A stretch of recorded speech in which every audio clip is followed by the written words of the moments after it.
எதுக்கு வர்கீஸை போட்டாங்க? கேங் ரிவெஞ்சா? ஜோமி ஜார்ஜ் நிக்லஸ் கேஜ்ன்றது பிராண்டா? இந்த பிராண்டி அழிக்க பார்க்குறீங்க. அவமானமா இல்லை காதலா?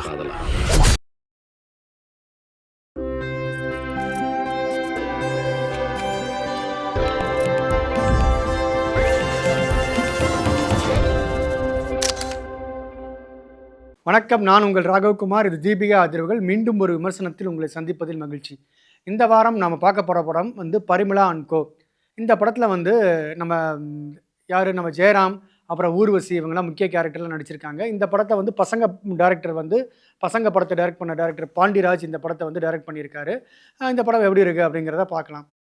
ஊர்வசியும் ஜெயராமும் ஒரு சென்னையில் பட்டினப்பாக்கம் பகுதியில் வசிக்கிறாங்க. இவங்களுக்கு 2 மகள் காலேஜில் படிக்கிறாங்க. இந்த மாதிரி சுச்சுவேஷனில் இவர் இருந்திருக்க போது இவருடைய 2வது மகளை அந்த ஏரியாவில் இருக்கக்கூடிய ஒரு சின்ன தாதா மாதிரி இருக்கக்கூடிய நம்ம சாண்டி மாஸ்டர் லவ் பண்ணுறாரு. இந்த லவ் அந்த பொண்ணுக்கு பிடிக்கல. ஆனால் இருந்தாலும் இடைவிடாத லவ் டார்ச்சர் கொடுக்குறாரு.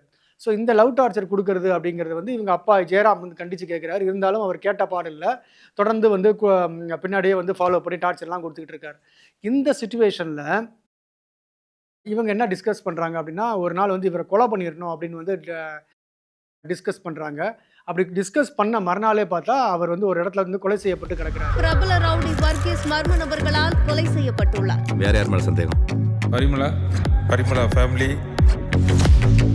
நாங்க பண்ணாத கொலைகளா? மச்சானும் தம்பியும் நம்ம எல்லாம் கெத்துக்காரங்க மச்சான். போலீஸ் இந்த விசாரணையை துருவி விசாரிக்கிறாங்க. யார் இந்த கொலையை பண்ணா என்ன அப்படிங்கிறத விசாரிக்கிறாங்க. ஒரு கட்டத்தில் போலீஸ்க்கு இவங்க தான் கொலை பண்ணியிருப்பாங்க அப்படிங்கிற சந்தேகம் வருது.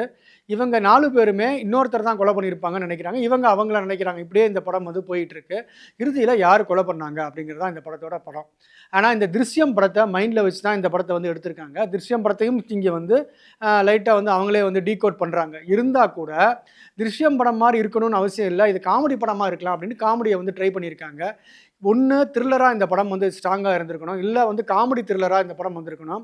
ஆனால் 2 இல்லாமல் சரியான காட்சி அமைப்பு இல்லாதனால இந்த படத்தை நம்ம எங்கேயுமே ரசிக்க முடியல. குறிப்பாக பார்த்தீங்கன்னா ஒரு இடத்துல அவங்க இவரை ஒன்று சைடாக லவ் பண்ணாங்க அப்படின்னு காட்டுறாரு. அதாவது யாருன்னா சாண்டி மாஸ்டர் நம்மளுடைய அந்த ஒரு பொண்ணை 2வது பொண்ணை லவ் பண்ணதாக காட்டுறாங்க. அதுக்கப்புறம் ரிவர்ஸில் பார்த்தா ஃப்ளாஷ்பேக்கில் இந்த பொண்ணும் அவங்கள லவ் பண்ணதாக ஒரு திடீர்னு ஒரு சீன் வருது. என்னடா அது புது கூத்தாக இருக்குன்னு நம்ம யோசிக்க வேண்டியதாக இருக்குது. எந்த ஒரு சீனுமே ஒன்றோட ஒன்று தொடர்பு இல்லாமல் நிறையாவே இருக்குது. இதெல்லாம் நம்மளால் எதையுமே நம்ம முழுமையாக ரசிக்க முடியல. அதே மாதிரி மிஸ்கின் போலீஸ் இன்ஸ்பெக்டராக வர்றாரு. அவருடைய காட்சிகள்லாம் பார்த்திங்கன்னா ரொம்ப செயற்கைத்தனமாக இருக்குது. அவருடைய நடிப்புங்கிறது ஒரு எப்போயுமே அவர் நடிப்பில் ஒரு இயல்பாக நடிக்கக்கூடியவர் தான். ஆனால் இந்த படத்தில் பார்த்திங்கன்னா அவருடைய போலீஸ் இன்ஸ்பெக்டராக அவர் நடிக்கிற நடிப்பெல்லாம் பெரிய அளவில் இன்ஸ்பிரேஷனாக இல்லை. அதே மாதிரி அந்த பொண்ணுங்களுடைய கேரக்டரைசேஷன் இருக்கு இல்லையா, அந்த கேரக்டரைசேஷனாக சரியாகவே வடிவமைக்கலை. அவங்க ஒரு தெளிவாக இருக்காங்களா, அல்லது ஒரு குழந்தைத்தனமாக இருக்கக்கூடிய ஒரு பொண்ணா எப்படிங்கிறதே நமக்கு சரியாக தெரியல. திடீர்னு வர்றாங்க, இந்த பையன் என்னை லவ் பண்ணலன்றாங்க. அதுக்கப்புறம் அந்த பையனுக்காக அழுகுறாங்க. திடீர்னு ஒயின் எடுத்து வீட்டுக்குள்ளேயே குடிக்கிறாங்க. என்ன ஒரு கேரக்டரைசேஷன் அப்படிங்கிறது சரியாகவே தெரியல. அதே மாதிரி இவங்க ஊர்வசி, அதே மாதிரி ஜெயராமுடைய கதாபாத்திரங்களும் சரியாக வடிவமைக்கப்படவே இல்லை. இதெல்லாம் அவங்க சரியாக எழுதியிருக்கலாம். அதே மாதிரி நம்ம யோகி பாபு வர்ற சீனில் வழக்கம் போல் அவர் எந்த படத்துலையும் சிரிக்க வைக்கல, இதுலேயுமே சிரிக்க வைக்கல. முடிஞ்சால் சிரிங்க அப்படின்ற மாதிரி தான் அவருடைய நடிப்பெல்லாம் இருந்தது. அவர் வர்ற காட்சிகள்லாம் அவருக்கு கொடுத்துருக்க வசனங்கள்லாம் நமக்கு சிரிப்பு வரும் எழுதியிருக்காங்க போல தெரியுது. ஆனால் ஒன்றும் நமக்கு சிரிப்பு வந்த பாடு இல்லை.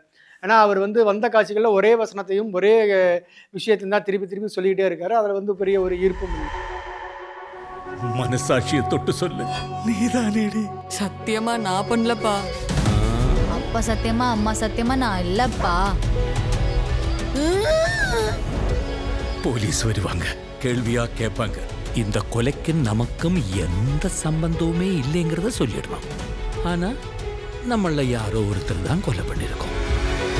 கொஞ்சம் நம்ம பாராட்டலாம் அப்படின்னு பார்த்தீங்கன்னா, ஊர்வசி நம்மளோட ஜெயராம் நடிப்பு கொஞ்சம் நல்லா இருக்குது.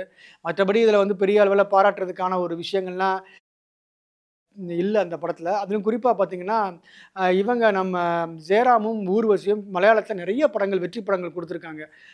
அவங்களுடைய ஜோடிங்கிறது அங்கே முக்கியமாக கேரளாவில் பார்க்குறாங்க. அந்தோடைய திரை ரசிகர்கள். ஆனால் இங்கே வரும்போது இவங்களுக்கு சரியான அதுக்கான நடிக்கிறதுக்கான வாய்ப்புகள் இல்லாதனால அவங்க சரியாக வந்து அவங்களுடைய நடிப்பை வந்து நம்மளால் முழுமையாக ரசிக்க முடியல. ஏன்னா அந்த கதையும் அவங்களுக்கு ஏற்ற மாதிரி கதையாக ஒன்றும் இருக்குல்ல. ஏன்னா இவங்ககிட்ட வந்து மிக அதிகமான நடிப்பை வந்து எதிர்பார்த்து, அதுவும் உரிவசிலாம் பார்த்தீங்கன்னா மிக சிறப்பாக நடிப்பாங்க. ஆனால் அவங்கள வந்து கையில் வச்சுக்கிட்டு அவர் ஒரு நல்ல காமெடிக்கோ இல்லை ஒரு எமோஷனலுக்கோ முழுசாக வந்து டேரக்டர் ட்ரை பண்ணவே இல்லை அப்படிங்கிறதான் இந்த இடத்துல நம்ம சொல்ல வேண்டியதாக இருக்குது.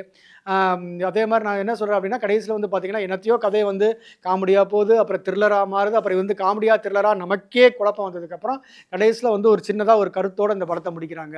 அந்த 10 நிமிஷ கருத்துக்கு தான் முதல்ல இருந்து படத்தை வந்து கொண்டு போயிருக்காங்க. ஸோ ஒரு கட்டத்தில் வந்து ஒரு த்ரில்லர் படம் அப்படின்னாலும் காமெடி படம் அப்படின்னாலும் நம்மளை வந்து ஒரு சீட்டு நுணுக்கி வர வைக்கணும். ஆனால் அதுக்கு பதிலாக இந்த படம் சீட்டு பின்னாடி வந்து ஆண் கொட்டாய் வாக்க தான் வைக்கிது. பல காட்சிகள் வந்து ஒன்றும் சீட்டு நுணுக்கிலாம் நம்மளை வந்து வர வைக்கல. வர்கீஸ் உங்களுக்கு தெரியும்ல? யாருக்கு தான் தெரியாது சார். இப்பதானே சமீபத்தில் யாரும் அடிச்சு கொண்டு போட்டாங்க. ஐயோ எப்போ? பைத்தியம். விருப்பம் இருக்கிறவங்க இந்த படத்தை வந்து போய் பாருங்கள். ஆனால் வந்து ஒரு பெரிய அளவில் ஆபாச காட்சிகளோ வன்முறையோ இந்த படத்தில் அளவாக இல்லை.